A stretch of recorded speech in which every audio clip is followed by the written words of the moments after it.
আসসালামু আলাইকুম। আপনারা কেমন আছেন? আশা করি ভালো আছেন। আমিও ভালো আছি, আলহামদুলিল্লাহ। আপনাদের দোয়ায় আজকে অনেকটাই ভালো আমার শরীর, ইনশাল্লাহ। দোয়া করি, আল্লাহর কাছে সবসময় প্রার্থনা করি আল্লাহ সবাইকে ভালো রাখুক, সুস্থ রাখুক, সবাই ভালো থাক, সবার জন্যই দোয়া করি। আজকের রান্না বাড়া কিছু দেখাতে পারি নাই, সেই সময় ভিডিও করতে পারি নাই। আজকে রান্না বাড়াও খুব কম ছিল, কেউই নাই বাসায়, শাপলা চলে গেছে, আমি একা। কি খাবো, কি রান্না করব বুঝতেছি না কিছু।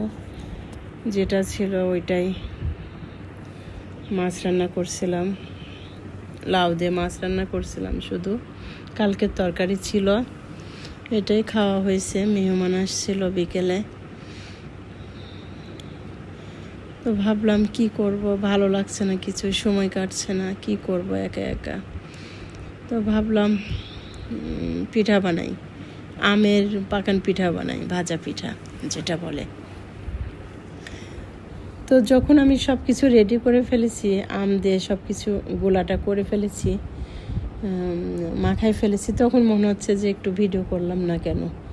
রায়ন বলছিল, নানু তুমি ভিডিও করলে না, আম দিয়ে পাকান পিঠা বানাচ্ছ। তাই আমি ভাবছি, ও তাই তো ভাইয়া, আমার তো মনে নাই, একটু ক্যামেরাটা ধরো। ও আবার একটু ক্যামেরাটা ধরলো যখন আমি পিঠাটা চুলায় দিই। কয়েকটা হয়েও গেছে। এর মধ্যে শুধু দিয়েছি আম, চিনি একটু দিয়েছি হালকা, মানে আমটা একটু টক ছিল। ময়দা দিয়েছি আর চালের গুঁড়া দিয়েছি আর আম, এটা দিয়ে একটু পিঠা বানালাম। আমার ভাগ্নি আসলো, বোনের ছেলে, ওকে বললাম একটু খেয়ে টেস্ট করো পিঠা কেমন হয়েছে। ও খেতে চায় না, তাও একটা খেয়ে বলছে ভালো লাগছে। ও এসে খাওয়া দাওয়া করে চলে গেল। তারপরে বাদ বাকি পিঠাগুলো আমি আবার বানাইলাম। বেশি বানাই নাই, অল্প একটু বানাইছি।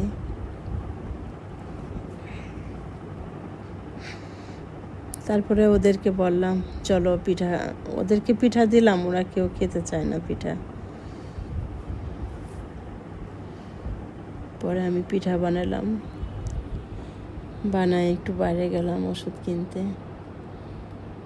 ওষুধ কিনে ফলমূল কিনলাম, ফুচকা কিনলাম অনামিকার জন্য, ও ফুচকা খাবে। বাইরে যেতে বললাম ওদেরকে যে চলো একটু বাইরে যাই, ঘুরে আসি। কয়েকদিন হলো বাইরে বেরোই না, ওরা কেউই গেল না আমার সঙ্গে বাইরে।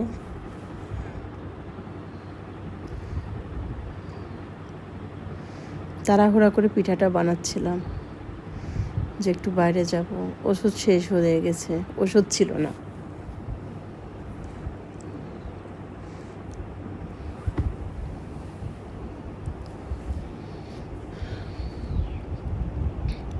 তাড়াহুড়া করে পিঠাগুলো বানাচ্ছি, ওদেরকে বারবার বলছি রেডি হও রেডি হও, ওরা কেউ রেডি হয় না। লাস্টে আমি আর রায়ন গেলাম বাইরে, রায়ন খেলতে চলে গেল, আমি কেনাকাটা করে বাসায় আসছি।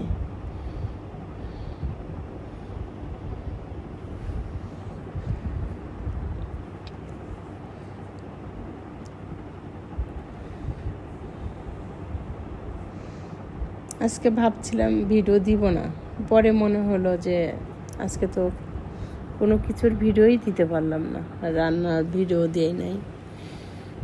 যারা দেখে, দুই একজন দেখে, আবার ফোন করে বলবে আপা ভিডিও দেন নাই।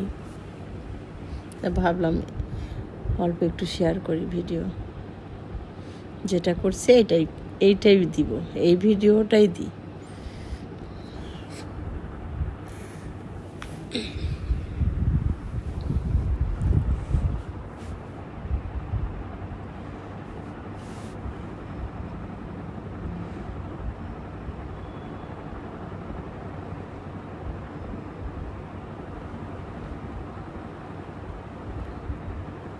পিঠা বানালাম, শেষ হয়ে গেল। তারপরে এসে দেখি দুধ দিয়ে গেছে, আবার দুধটা গরম মানে জাল দিলাম আর কি।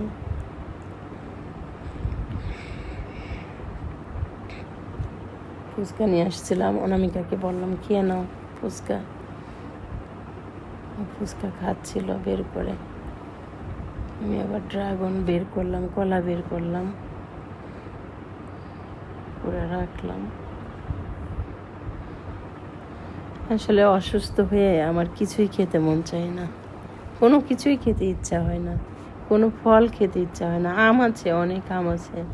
আমার বোন আম পাঠাইছে, জামাই আম পাঠাইছে, কাঁঠাল পাঠাইছে। আবার কোনো ফলমূল যে খাবো, কোনো ফলই খেতে ইচ্ছা হয় না, মুখে কোনো রুচি নাই। কোনো মাছ, মাংস, ডিম কোনো কিছুই আমার খেতে ইচ্ছা হয় না। পানিটাও আমার কাছে এখন ভালো লাগে না, এত মুখে কোনো টেস্ট নাই।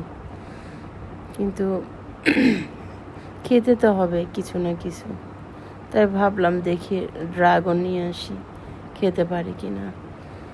নিয়ে আসছি ঠিকই, আনার পরে আর রুচি আসে না, আর খাবো না। এই যে আমও ছুলে রাখছে, আমও খেতে ভালো লাগছে না।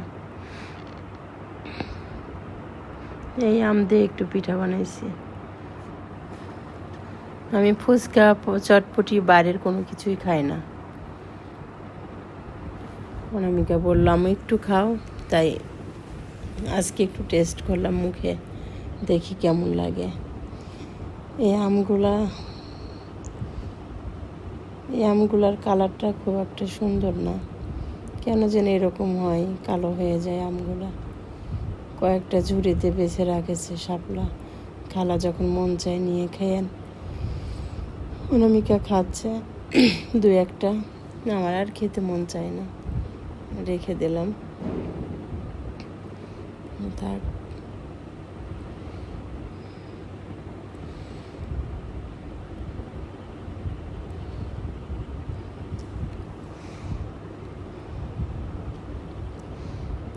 ভিডিও দিব কালকে, আবার যদি রান্না বাড়া করি কালকের ভিডিও দেবো ইনশাল্লাহ।